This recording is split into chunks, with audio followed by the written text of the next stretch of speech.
Class में हमेशा last आने वाला सैम को अचानक एक ऐसा ऐप मिलता है जो विश पूरी करता है। अगले ही दिन वो सच में क्लास में फर्स्ट आ जाता है और उसे एक मैसेज भी आता है कि उसकी विश पूरी हो गई है। लेकिन जैसे ही वो उसे खोलता है तो देखता है कि उस पर 1 घंटे का टाइमर चल रहा है। अभी तक उसे इस बात का अंदाजा नहीं था कि कितनी खौफनाक चीज होने वाली है। उसने ये बात अपने 4 बेस्ट फ्रेंड्स को बताई, लेकिन किसी ने भी उसकी इस बकवास पर यकीन नहीं किया। और अमीरजादी सारा हमेशा सैम को लूजर कहकर चिढ़ाती थी। वीकेंड पर सैम का जन्मदिन था। सारा वहां जाना तो नहीं चाहती थी, लेकिन उसका क्रश सैम का अच्छा दोस्त था, इसलिए उसे बेमन से गिफ्ट तैयार करना पड़ा। यहाँ मैं आपको बता दूं कि लंबे बालों वाली लड़की का नाम सारा है जो बहुत अमीर है, और छोटे बालों वाली लड़की लिली है जो बचपन से अनाथ है। ये कोई 1-2 दिन की बात नहीं है। हम इन बेकार की चीजों पर अपना समय क्यों बर्बाद करें? हमें और कितना बर्दाश्त करना होगा? उन दोनों की ये सारी पीठ पीछे की बुराई चुपके से खाना खा रहे सैम ने सुन ली। सारा ने तुरंत अपना चेहरा बदल लिया और सैम भी उसके साथ झूठी मुस्कान देने लगा। असल में उसने उनकी सारी बातें सुन ली थी। दोनों लड़कियों के जाने के बाद उसका चेहरा गुस्से से लाल हो गया। सारा की कड़वी बातें उसके दिमाग में गूंज रही थी। सैम का गुस्सा बढ़ता ही जा रहा था। तभी उसकी अच्छी दोस्त लिली का अचानक फोन आता है। वो जैसे ही क्लासरूम से बाहर निकला, सैम ने डरते हुए बाहर देखा। नीचे एक काली बिल्ली थी। उसे नहीं पता था कि ये मौत की चेतावनी थी। उधर फोन पर उसे अपने दोस्तों की बातचीत सुनाई दे रही थी। तुम लोग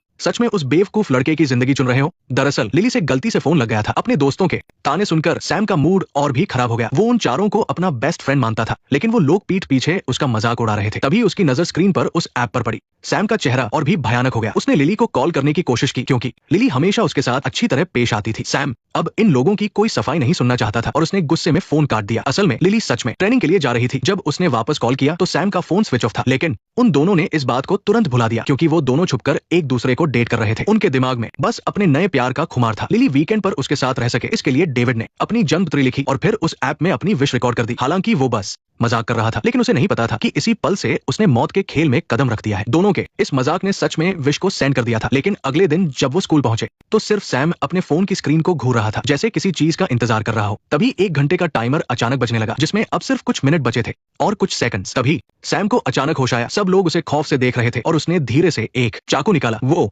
अब खुद पर कंट्रोल नहीं कर पा रहा था। ऐसा लग रहा था जैसे किसी दानव ने उसके शरीर पर कब्जा कर लिया हो। मर जाओ, मर जाओ, मर जाओ, मर जाओ। हालांकि इस बार उसने लिली पर वार नहीं किया, लेकिन टाइमर में सिर्फ कुछ सेकंड्स बचे थे। सैम को पल भर के लिए होश आया। उसके मुंह से मदद की आवाज आ रही थी, लेकिन उसका शरीर उसके कंट्रोल में नहीं था। जैसे जैसे टाइमर खत्म होने लगा, सैम पूरी तरह बेकाबू हो गया। ये नजारा बहुत ही खौफनाक था। उसने लिली के सामने खड़े होकर खुद का गला रेत लिया। लिली घबराकर उसके पास रेंगते हुए गई और उसने देखा कि फोन का टाइमर 0 हो गया है और उसके बॉयफ्रेंड डेविड ने तो कल रात ही विश मांगी थी। अब आगे क्या होगा? पुलिस ने इस मामले की जांच तो की, लेकिन ये साफ तौर पर सुसाइड था, इसलिए कुछ पता नहीं चला। उधर क्लिनिक में लेटी हुई लिली को कल रात की बात याद आई। असल में कल सैम के फोन काटने के बाद उसे बहुत गिल्टी फील हो रहा था। भले ही सैम की बेइज्जती सारा ने की थी, लेकिन वो भी तो वही मौजूद थी, इसलिए वो सैम के घर के नीचे उसे सॉरी बोलने गई, लेकिन सैम ने कोई जवाब नहीं दिया। लिली ने बड़ी चालाकी से दीवार फांदने की कोशिश की। तभी सैम ने पर्दा हटा दिया। मैंने जल्दबाजी में सारे प्लान्स कैंसिल तो कर दिए, लेकिन क्या तुम्हें सच में ऐसा करने की जरूरत थी? क्या तुम यहाँ मुझे सिर्फ ये बताने आए हो? इसे रखो, ये तुम्हारा बर्थडे गिफ्ट है, इसे रख लो। मेरी ट्रेनिंग है, इसलिए मैं नहीं आ पाऊंगी, इसलिए मैं तुम्हें ये पहले ही दे रही हूँ।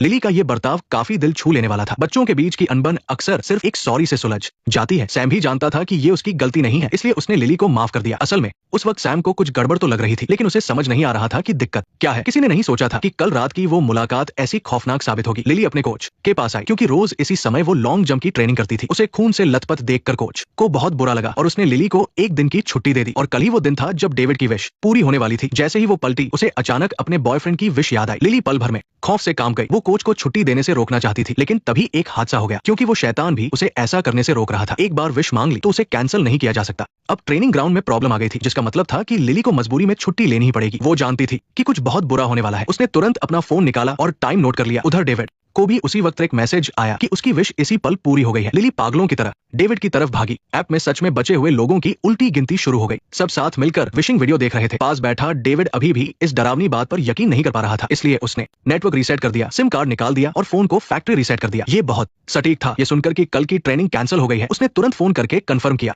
मैसेज भी उसी वक्त आया था ना? क्या ये कोई हैकर है? शायद नहीं।